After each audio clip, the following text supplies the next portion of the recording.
The tragedy of losing parents is a heart-wrenching experience that forever alters the trajectory of one's life. It is a profound loss that shakes the very foundation of a person's being, leaving an indelible void that can never be completely filled. When parents are taken away prematurely, a profound sense of abandonment and grief engulfs the surviving individual.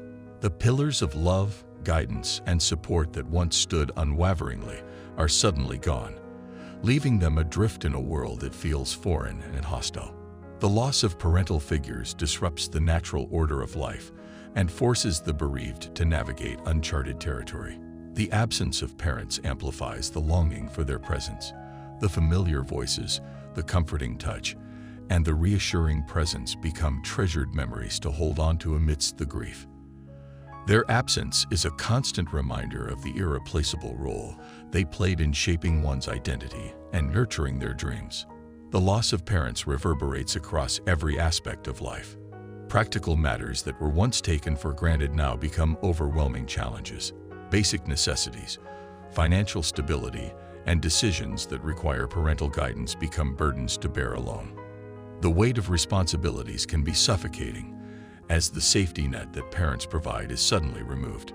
Emotionally, the void left by the loss of parents is profound. Waves of grief, anger, guilt, and confusion crash upon the shore of the bereaved soul. The longing for a connection that can never be restored lingers as the deep-rooted bond with parents is severed. Questions of what if and why haunt the grieving process as they grapple with the unfairness of life's circumstances. However, amidst the tragedy, strength and resilience can emerge. The absence of parents can inspire a deep sense of self-discovery and personal growth.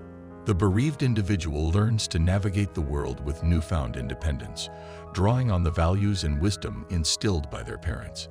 They may find solace in the memories and carry their parents' legacy forward, keeping their spirit alive through their own actions. While the loss of parents is a profound tragedy, it can also serve as a catalyst for personal transformation and the cultivation of inner strength. It reminds us of the fragility of life and the importance of cherishing the moments we have with our loved ones. And in the midst of grief, the human spirit has the capacity to heal, grow, and find meaning, even in the face of profound loss. But before we dive into the heart of our tale, don't forget to hit that subscribe button and click the notification bell. By doing so, you'll be the first to know when we release new captivating stories every week. We truly appreciate your support and can't wait to share more incredible adventures with you. This poor boy lost his parents in a car accident weeks ago. One day when he attended a school, he surprisingly found his late mother's photo in the principal's office.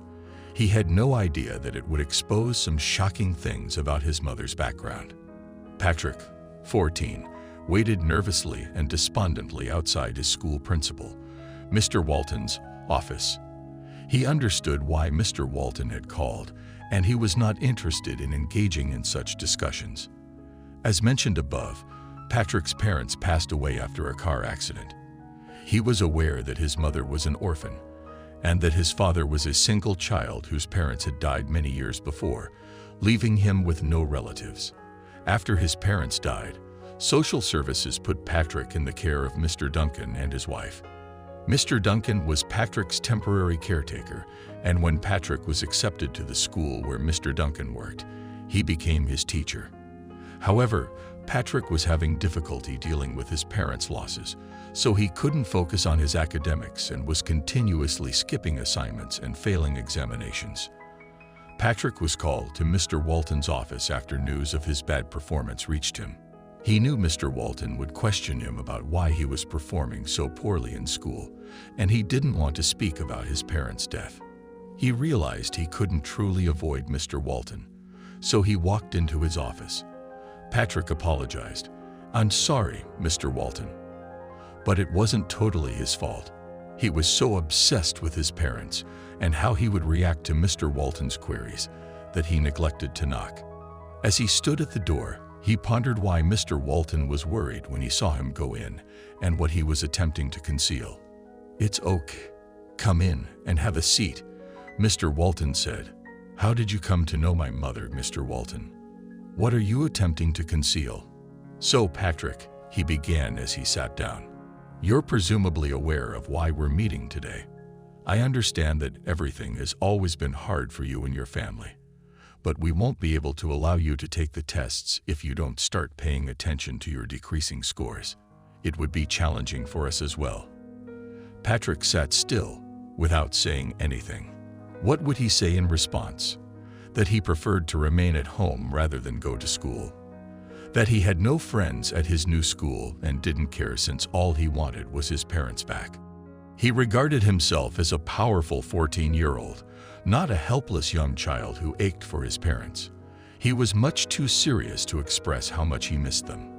Unfortunately, he didn't trust anyone in his new life enough to just tell them what was going on inside his head, and whenever he sat down to study, he'd spend several hours thinking about his parents.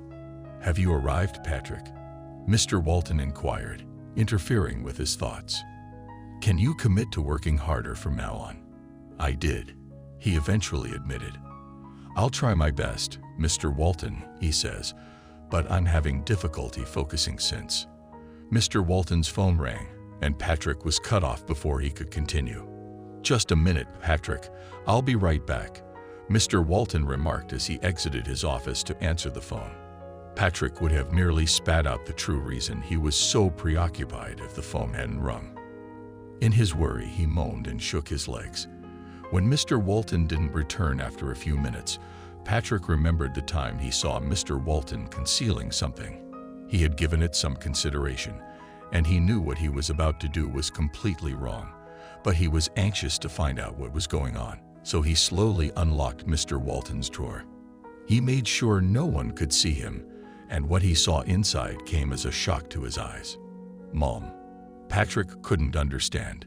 He was looking at an image of his mom and Mr. Walton.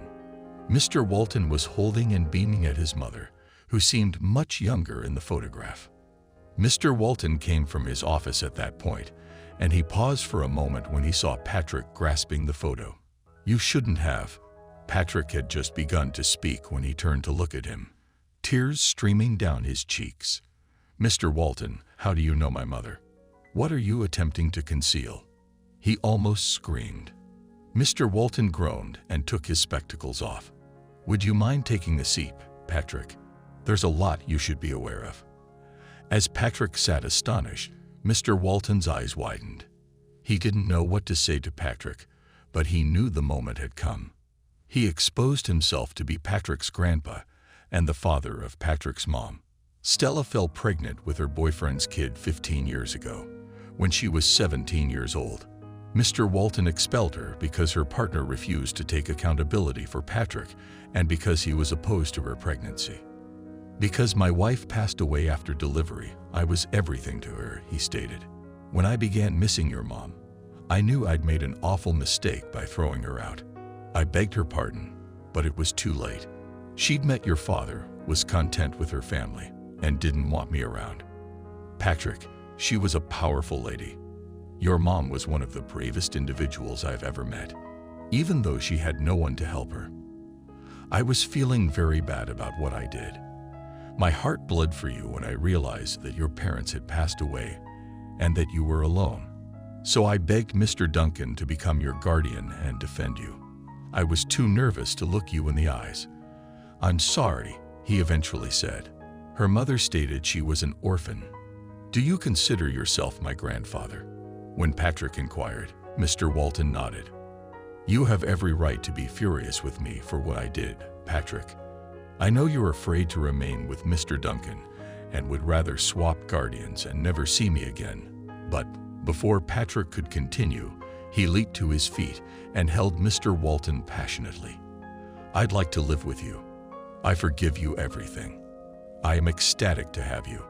We can go fishing, play baseball, and do a number of other fun things. Grandpa, you have no clue how thrilled I am today. Mom and Dad always stated that family is the most essential thing God has given us, and I am thankful to have one. He cried, I love you. Mr. Walton was astonished by how beautifully everything had worked out. He hugged Patrick, happy to see his grandson again. He'd come a long way to see Patrick, and he was eager to regain his lost time.